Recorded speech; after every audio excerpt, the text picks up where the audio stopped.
Hello, I'm Courtney Fingar, a journalist and consultant focused on foreign direct investment and a senior advisor at Quadrian. Quadrian is all about inspiring epic growth, and it is in that spirit that Quadrian is an innovation partner here at the annual conference of the Association of Free Zones of the Americas taking place in beautiful Curaçao. Now, over the past 2 days, I've been inviting speakers and high-level participants of the event to drop by to the Quadrian Corner here and talk to me about how they're finding the conference, the key takeaways of the event, and more importantly, to talk innovation and special economic zones, which is a topic really at the heart of Quadrian's mission. Tune in now to see what these leaders of the industry had to tell me. Great. Well, Carlos, thank you for joining us. And first of all, how are you finding the conference so far? And why do you think it's valuable to have a gathering like this? These type of conferences are very interesting for the people that we live in, let's say, the countries of the Americas and in Spain. The exchange of information, the network that we build are the most important foundations of what we are doing here. What type of information are we exchanging? Number one, best business practices. I'm exchanging information with other developers of what they're doing, what are the new areas they're developing.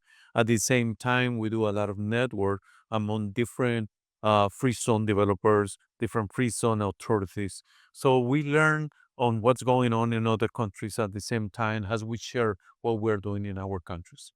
Thinking about the landscape for free zones in this region, but globally, how do you see it at the moment? What are the key challenges, but also some of the opportunities that you see? Well, Latin America is growing fast, and in certain areas, particularly in the Caribbean, Central America, the nearshoring has really impacted the region with areas of free zones that are growing over 20% a year, 28% a year.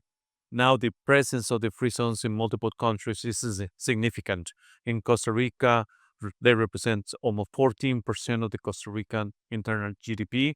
In Dominican Republic, about 12%. In Colombia, in the different countries of the region, the presence of the free zones now is significant in terms of employment, in terms of value-added generation, and in terms of multiple areas of exports. In the case of Costa Rica, the free zones represent about 60% of the total exports of the country, with a path of growth, which is very important.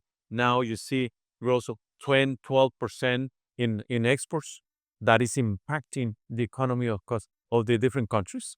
And you see that trend in all Latin America. And so what we call the wake up of the free zone system is something very important. For example, Argentina is starting also the free zone law. Uruguay is very strong in free zone law. So what we are seeing, particularly in this landscape, is that Latin America is taking the opportunities of the nearshoring, taking the opportunities of the free zone as a platform to generate growth and employment to our countries. Costa Rica is a real success story in terms of moving up the value chain and also being innovative. So, how important is it that free zones be used as testing labs and as hubs of innovation? And how is the best way to achieve that? Costa Rica has created through the different years a very important position in medical devices, for example, in value-added services.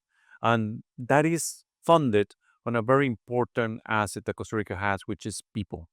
The talent of the Costa Rican population is very important. So the foundations for innovation starts by creating a proper base of educated people.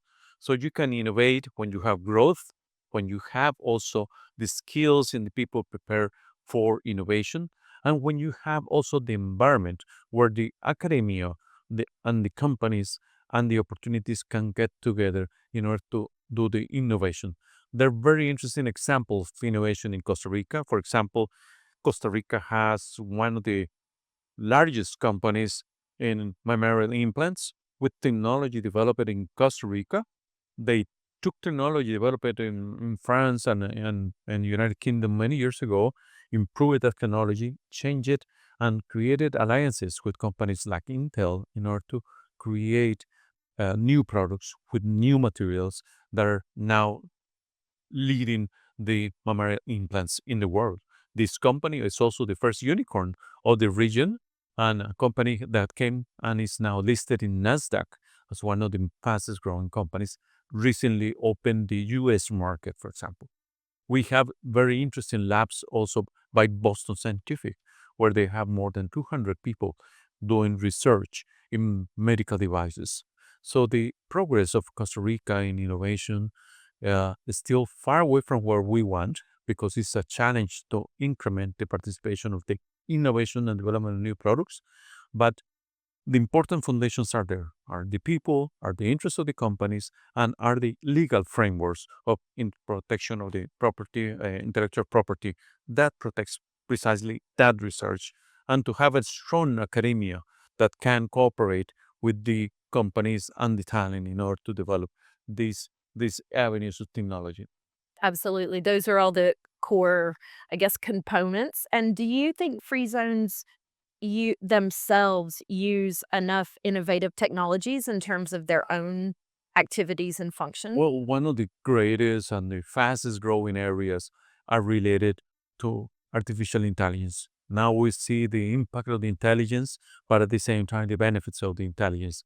What we have seen is that the increase in productivity is in due for the use of the artificial intelligence. We see the artificial intelligence getting to the labor services, for example, HR, travel, technology, in terms of the productivity in the manufacturing place, in terms of the development of new tools of AI, in terms of warehousing. For example, we have seen all this penetration of new technologies with automated robots that controls the warehouses areas, that keeps data and analysis of data for the companies.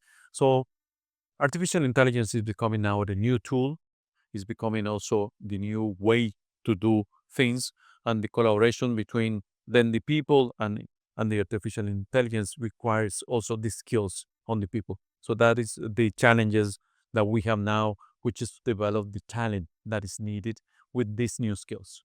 Very well said. Thank you, Carlos, for taking the time to Pleasure. join us. Really a pleasure.